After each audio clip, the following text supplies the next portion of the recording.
Hello and welcome to Strip Panel Naked, I'm Hass, and I'm going to show you some of the cool stuff lurking in the pages of some of the best comics. I've had Valiant's excellent Secret Weapons on the brain a lot this past month, as it was the featured book for the latest issue of Panel by Panel, the magazine I edit. That's kind of a new way of looking at comics. If you are interested in this, by the way, you can find it at panelxpanel.com or through the little card that should be on the screen now. Anyway, one of the features of the issue is Heisserer talking about his approach to Secret Weapons issue 0, and it's a great look at the process of trying to tell a story in comics in a different way. The basis is that each panel shows a moment in the life of this character Nikki, and she's always central frame as each panel jumps in time a certain amount. It's fascinating to dive into for many reasons, but what I wanted to look at was this specific way it shows dates and time passing. In this regard, it might not be that inventive, but the way it adapts a standard trope of comics is. There's a series of dates on the screen of a smartphone on the left side of the panel in the opening pages. So when each panel jumps days or weeks at a time, we've got an understanding of just where we are in time quite quickly. You've seen this before with things like title cards, showing off a new location and telling us the year. There's a really good example I was reminded of recently by my Under the Hood podcast co-host Kieran, which was in the Black Mass comic The Dregs. A simple bit of text at the top explains we're in Vancouver in 1950.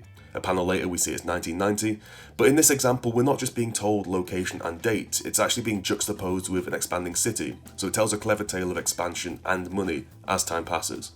In this issue of Wonder Woman, there's a title card that explains where you are. It just sort of stays out the way to add context, but not distract you from the story. A few pages later, when the location shifts again, we get another title card. Its use is to keep the plot moving briskly while keeping a reader informed and not confused. And typically, that's what they exist for, this kind of shorthand. Okay, so what does Secret Weapons do differently then? Well, it adapts the title card to further progress and understanding of character. Which does sound like a lot for a simple date card to do, but it's there and you can use it to your advantage in whatever way you need. In The Dregs and Wonder Woman, it's playing off against the art in a specific way. So while in comparison, say in Wonder Woman, it may seem like a simple application, but it's done purposefully like that. So even there, decisions are being made. But as Nikki's story progresses, she enters the Harada global conglomerates to unlock her powers.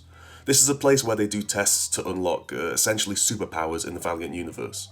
The date function of the comic remains, but suddenly it's changed to this kind of folder design with HGC in the corner, and the date changes to be day 1, day 2, day 3, etc., rather than like the actual date of the outside world. And that works in a few ways. Firstly, it differentiates this part of the story, and thus Nikki's life, from the other parts of the narrative.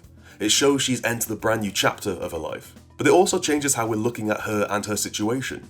Before, a smartphone made sense for someone her age, and it showed it was a big part of her life. She was keeping track of everything through that phone, as most of us probably do.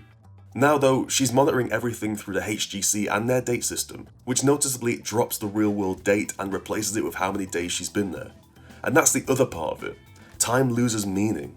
It becomes about counting the days rather than what the actual date is, which reveals a little about how Nikki feels about being there, and also even how the HGC treats the people they put through their system. Because it feels almost a bit more like prison. It becomes about how long you're there and how long is left, rather than conforming to the normal societal concerns like dates. And that's a lot packed into a single small date card in the corner of a panel, right? And it evolves again, once Nikki enters the Willows, which is a place where they house people whose abilities appear to be kind of useless. But anyway, it changes the HGC part and replaces it with the Willows.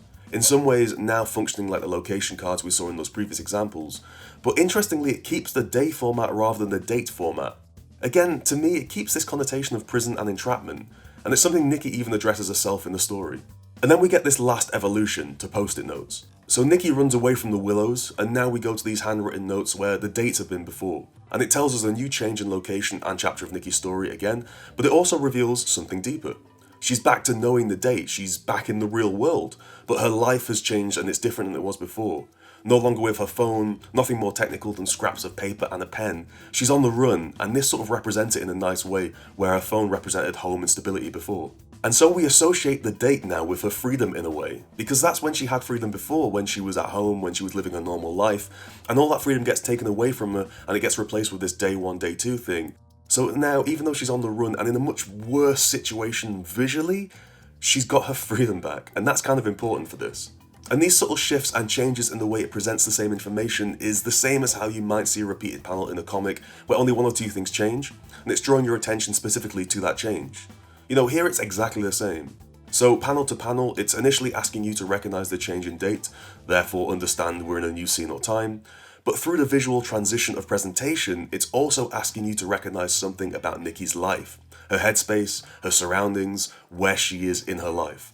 It's not often that a simple date title card asks that much of you as a reader, but here's an example where it's really powerful, very cleverly handled, and built into the story in a crucial way that you just couldn't imagine it without them.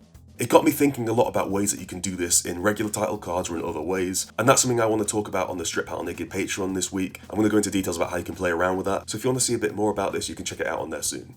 For now though, this example in Eric Heisserer, Adam Pollina, David Barron, and A Larger World Studios' Secret Weapons Issue 0 is a great one to think about how to get narratively creative with the titles you use in comics, and what they can say about the character and the world around them. Remember, all of these things are extra tools in your storytelling, so always see them as a narrative creative choice. Thanks for watching.